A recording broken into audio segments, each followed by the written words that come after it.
Despite what you may have heard, rock is not dead. Rock vocals are still among the most sought after for pubs and clubs entertainment. So we better take a closer look at the enduring genre of rock and learn how to sing this kind of music with authenticity and sustainability. Stick around.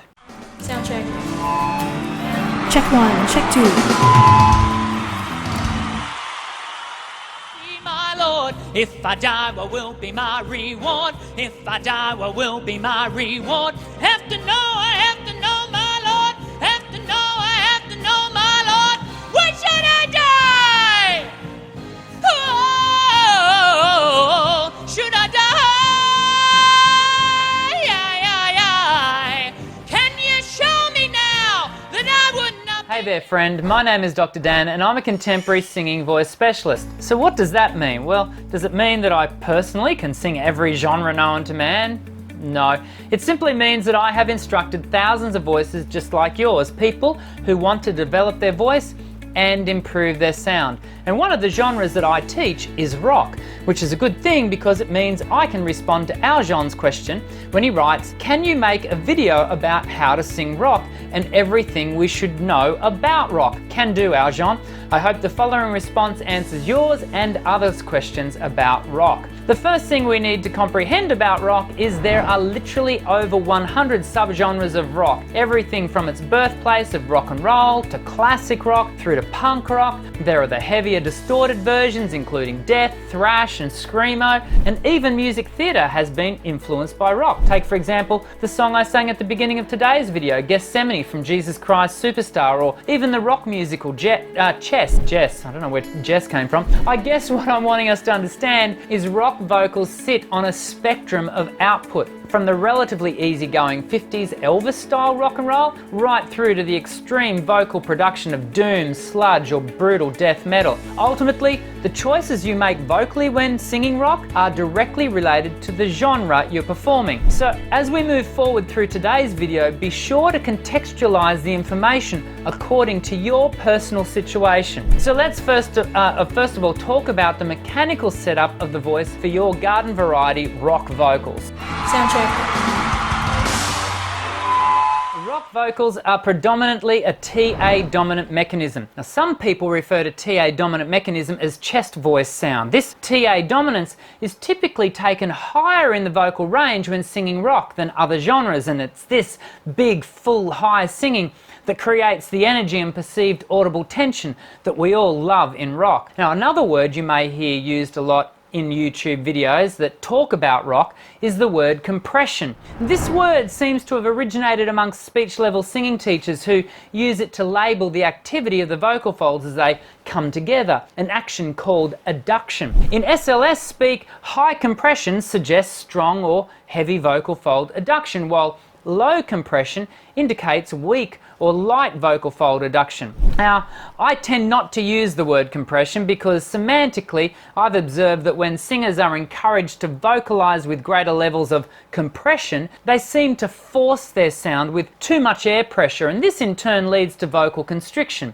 I actually don't think this is what the SLS school of thought is driving at when they instruct the use of vocal compression for genres such as rock, but it certainly seems to be the outcome. What I think the SLS guys and girls are aiming at, and it's what I'm aiming at as well when teaching rock, is an optimal balance setting between air pressure and muscle activation. As I mentioned before, we want to achieve a TA dominant sound for all rock genres. What changes mechanically, dependent on where you are on the rock spectrum, light to heavy, is whether the vocal folds are employing a short phase or long phase oscillatory pattern. Short and long phase refers to the amount of time the vocal folds spend touching each other. A short phase means the folds only touch each other for a short time, and long phase means they connect for a longer time. In the healthy, balanced voice, a short phase will produce a lighter dynamic, while a long phase will produce a heavier,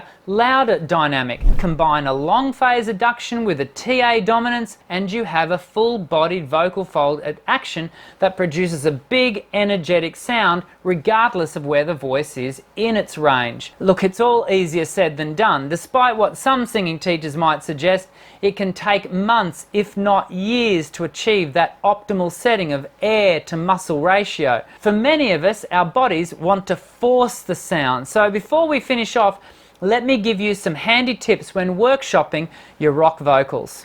Sound check.